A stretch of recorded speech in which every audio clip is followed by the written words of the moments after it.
नमस्कार मित्रांनो, मराठी क्राईम स्टोरीमध्ये आपलं स्वागत आहे। रहीमपूर तालुक्यात निम गावात सोनाली वाटे आणि निलेश वाटे हे दोघे पती पत्नी राहत असायचे। निलेश याचे वय 40 वर्षाचे होते आणि सोनाली वाटे हिचे वय 25 वर्षाचे होते। सोनालीचे विजय नावाच्या तरुणासोबत प्रेम संबंध होते। विजय हा भाजीपाला विकण्याचे काम करतो। सोनाली आणि विजयचे 2 वर्षापासून प्रेम संबंध सुरू होते।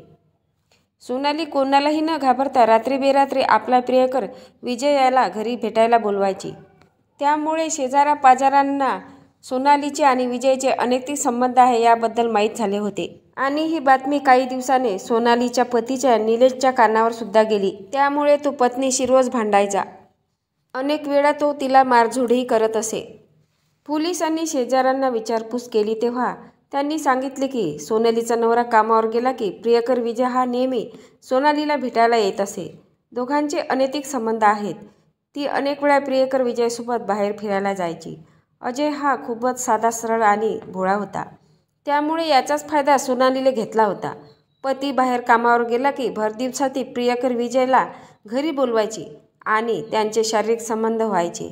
सोनालीला पती अजिबात आवडत नव्हता। ती त्याच्यासोबत धड बोलायची सुद्धा नाही। सोनालीला पतीकडून घटस्फोट घ्यायचे होते, मात्र पती निलेश घटस्फोट द्यायला तयार नव्हता। सोनालीला आईवडिलाकडील तिच्या वाट्याला आलेली 1.5 एकर जमीन ते विकून प्रियकर विजयसोबत राहायचे होते। त्यांनी आधीच प्लॅन करून ठेवला होता। गौरवनगर येथे शेत विकून त्या पैशाने घर घ्यायचे ठरवले होते। परंतु पतीसोबत घटस्फोट घेताना तिला अनेक अडचणी येत होत्या। तिचा पती निलेश तिला घटस्फोट द्यायला तयार नव्हता। त्यामुळे तिने प्रियकर विजयला सांगितले की यातून काहीतरी मार्ग काढ। दोघांनी मिळून पतीला संपवण्याचा प्लॅन केला। पती निलेश घटस्फोट देत नसल्यामुळे तिच्यापुढे कोणताच मार्ग नव्हता। त्यामुळे तिने प्रियकराला घेऊन चक्क पतीलाच मारण्याचा प्लॅन केला। दिवस उजाडला 10 मार्च 2025। सोनालीने प्रियकराला फोन केला आणि सांगितले, माझा पती दारू पिऊन रोज येतो। त्याला झोप लागल्यावर मी तुला फोन करते, तू लगेच माझ्या घरी येऊन जायचे। सोनालीचा पती निलेश नेहमीप्रमाणे दारू पिऊन आला आणि गाढ झोपी गेला होता। तिने लगेच प्रियकर विजयला घरी बोलावले। तेव्हा मध्यरात्र झाली होती। सगळीकडे शांतता पसरली होती। विजय निलेश जवळ गेला आणि झोपेतच असताना उशी तोंडावर दाबली। श्वास गुदमरल्याने निलेश तरफडू लागला आणि काही क्षणात त्याचा मृत्यू झाला। दुसऱ्या दिवशी तिने सकाळी पती मेल्याचा बनाव केला। आपल्या मृत पतीच्या शेजारी झोपेच्या गोळ्या ठेवल्या आणि आरडाओरडा करून शेजारी लोकांना जमा केले। मयत झालेल्या निलेशच्या शेजारी झोपेच्या गोळ्या दिसल्या। त्यांना वाटले की याने ओव्हरडोस घेतल्यामुळे त्याचा मृत्यू झाला। झोपेच्या गोळ्या जास्त खाल्ल्यामुळे निलेश याचा मृत्यू झाला असे लोकांना वाटले। आत्महत्याची केस असल्यामुळे जमा असलेल्या नागरिकांनी याबद्दल पोलिसांना कळविले।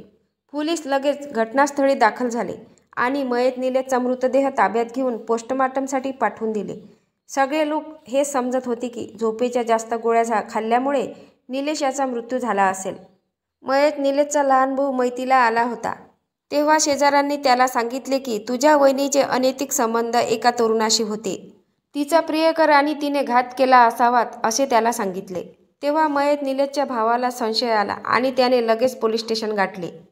निलेशच्या भावाने पोलिसांना जाऊन सांगितले की माझ्या भावाचा खून झालेला आहे, तुम्ही त्या दोघांची कसून चौकशी करा।